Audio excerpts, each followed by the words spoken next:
Bien-aimés dans le Seigneur, nous vous saluons dans le nom précieux de notre Seigneur Jésus-Christ et vous souhaitons la bienvenue sur notre chaîne YouTube Combat de la foi en Jésus-Christ. Nous voulons partager un enseignement, nous voulons l'introduire aujourd'hui et prochainement, plusieurs étapes suivront. Nous ne sommes qu'à notre introduction. Et l'enseignement a pour thème le visage de l'Évangile. Pourquoi ce thème? Parce qu'il est important. Il est important pour nous de savoir que l'Évangile a un visage. Qui est ce visage? Quel est ce visage? Et finalement, c'est quoi l'Évangile? L'Évangile est prêché par plusieurs personnes. L'Évangile est prêché à plusieurs endroits. L'Évangile, c'est tous les jours, partout, par n'importe qui, par plusieurs moyens. Alors, le but de cet enseignement est de nous permettre un peu d'éviter certaines déviations, d'éviter certaines erreurs, et que l'Évangile qui est important, l'Évangile qui est utile pour le salut de plusieurs, est le visage qu'il faut et le visage que tout le monde doit connaître.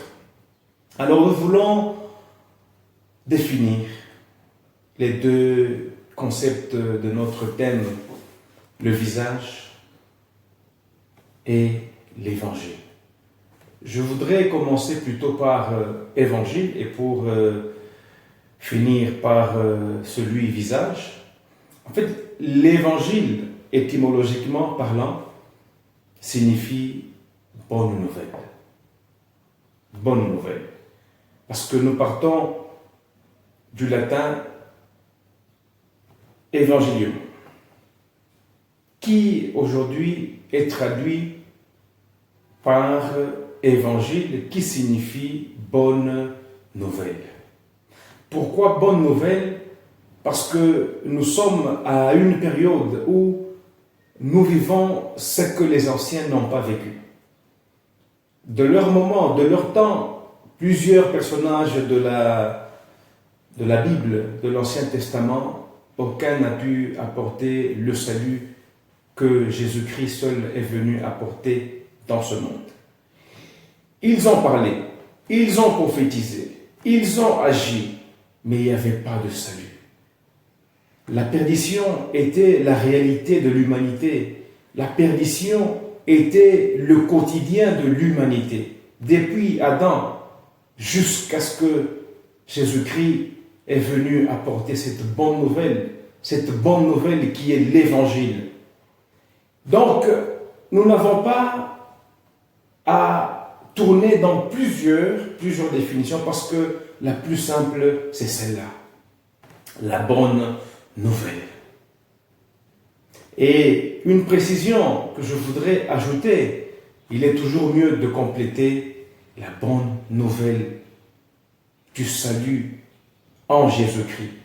Pourquoi? Parce que il n'y a qu'en lui que nous avons ce salut précieux pour nous, enfants de Dieu, aujourd'hui, précieux pour l'Église, et qui fait même l'objet de la mission de nous qui sommes appelés aujourd'hui enfants de Dieu.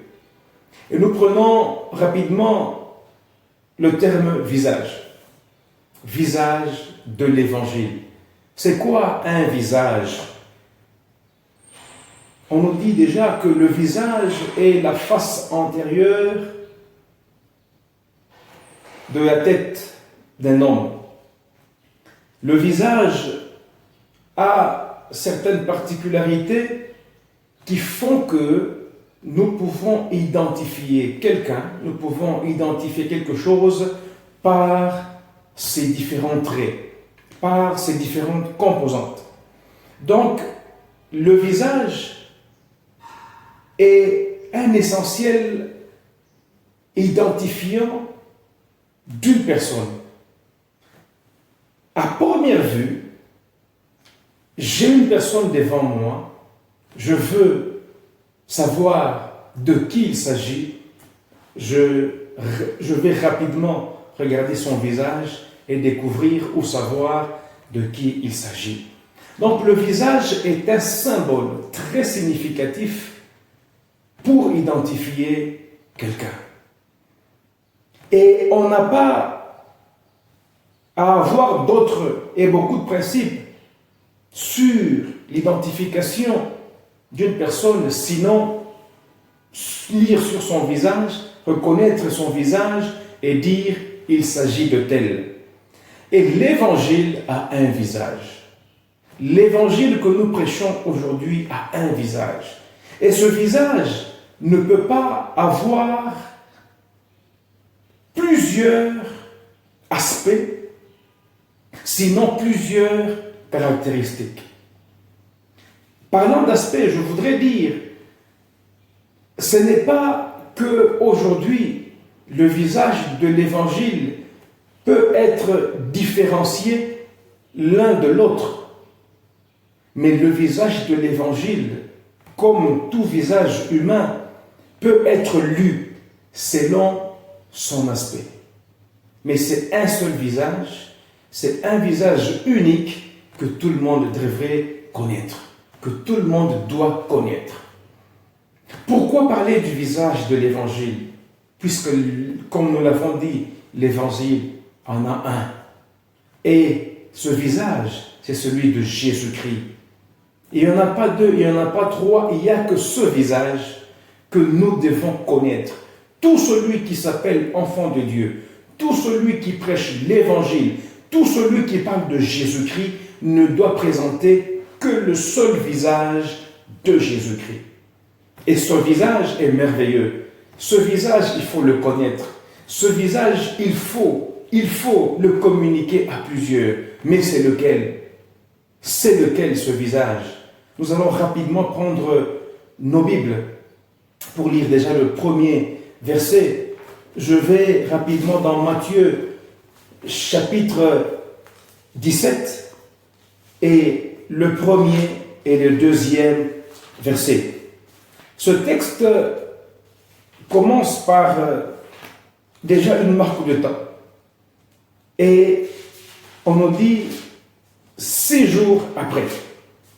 Et nous lisons, 6 jours plus tard, Jésus prit avec lui Pierre, Jacques et Jean, son frère, et les emmena sur une haute montagne, à l'écart. Il fut transfiguré devant eux.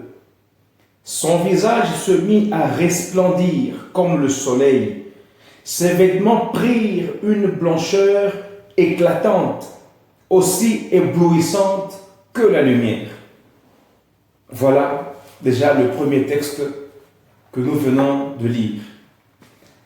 6 jours après que Jésus ait posé la question à ses disciples, « Qu'est-ce que les gens disent de moi ?»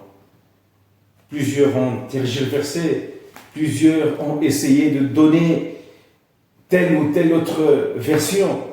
Et quand Jésus s'est retourné vers les siens et leur a dit « Et vous, que dites-vous? Qui dites-vous que je suis ?» Eux qui ont été avec Jésus pendant plusieurs mois n'ont pas su répondre. Heureusement que le Saint-Esprit a pu utiliser Simon et qui a dit « Tu es le Messie, tu es le Christ, le Fils du Dieu vivant. » L'essentiel de la lecture, c'est qu'on nous présente Jésus qui avait malheureusement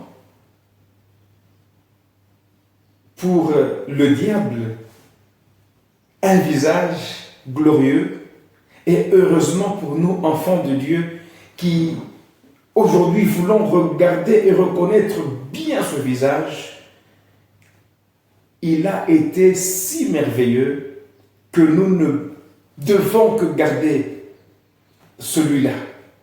On nous dit que le visage de Jésus a commencé à briller.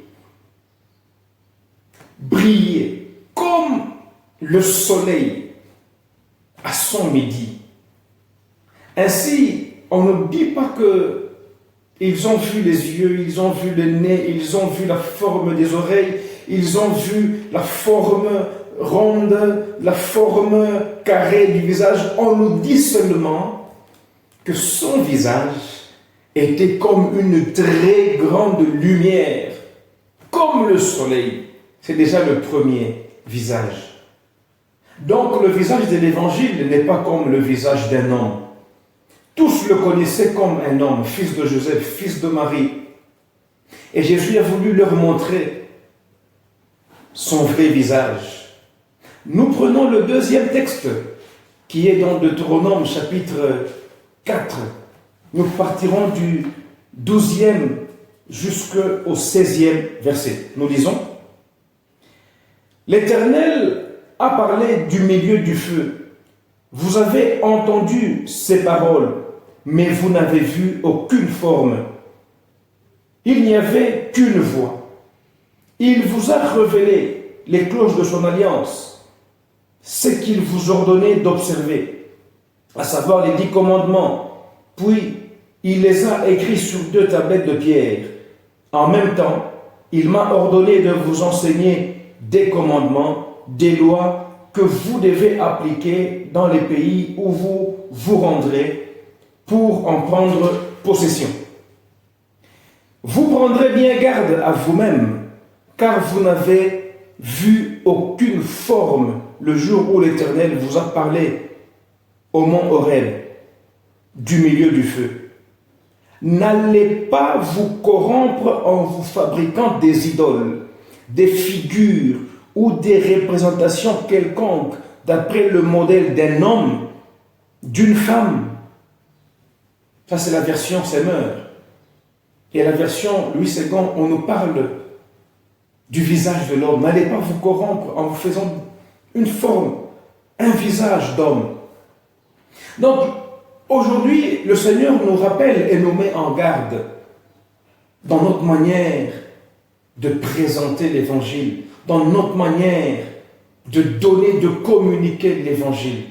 L'Évangile n'a qu'un seul visage, un visage que mes yeux humains ne peuvent pas voir, un visage que mes yeux humains ne peuvent reconnaître.